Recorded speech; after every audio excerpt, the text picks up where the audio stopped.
active role. Bill Clinton, George W. Bush now about to be on the trail. What impact will it have? Here with his unique insights, CNN presidential historian Douglas Brinkley. He's a history professor at Rice University. Professor, thanks so much for being with us. Let's start with President Obama because we just saw him right there. Of the three of them, he is the one not officially endorsing, though his former press secretary Jay Carney out and out said yesterday President Obama supports Hillary Clinton.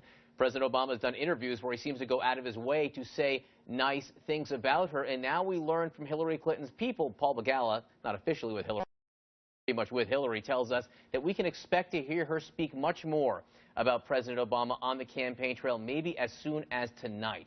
So what role do you think he has in this election? Oh, he plays a very large role. I mean, Hillary Clinton is basically trying to say, I'm a third Obama term. She was the Secretary of State. She's got to double down on things like the Affordable Care Act or her own record of fighting terror when she was at State Department. But more than that, Barack Obama is an amazing campaigner. Now, he's not gotten into action yet, but when he eventually does in 2016, we will notice. He has high marks in the African-American community, probably 90% approval rating. And so come the fall in places like Cincinnati and Cleveland, Orlando, Miami, getting him into urban centers is going to be a big boon for the Democratic Party because he can bring out the vote. I just wonder if Hillary Clinton needs more help, if he'll be tempted to put his thumb on the scales even more during the primary. I couldn't think of a time, and I don't think there is one, where a sitting president has ever endorsed in a primary. Well, this is an unusual situation, though, but we have with a former president, Bill Clinton, virtually everywhere with the Democratic frontrunner. And so the fact that another president gets on board Hillary's bandwagon at the appropriate time would be hugely interesting, but it makes sense. The big thing for Hillary Clinton right now is she can't lose the African-American vote in South Carolina.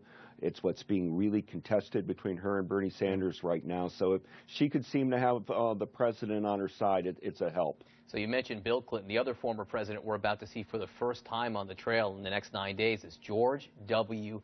Bush. This is a guy who hasn't run an active campaign for anything since 2004. He was conspicuously absent from the campaign trail in 06 and 08, with many Republicans running away from him ever since. This will be really interesting to see how much he does, how aggressive he is, whether he likes it in South Carolina.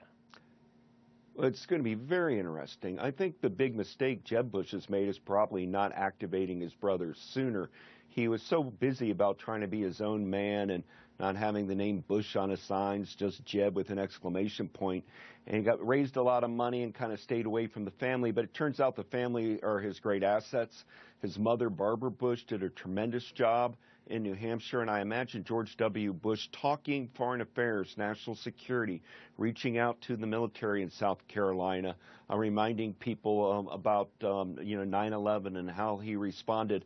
You might as well, if you're Jeb Bush, double down on things with your brother when you're as low as he is in the polls. But it's going to be interesting to see them both out there. They're very different politicians, oh, yeah. Right? And George W. Bush is much more natural at the retail side of this.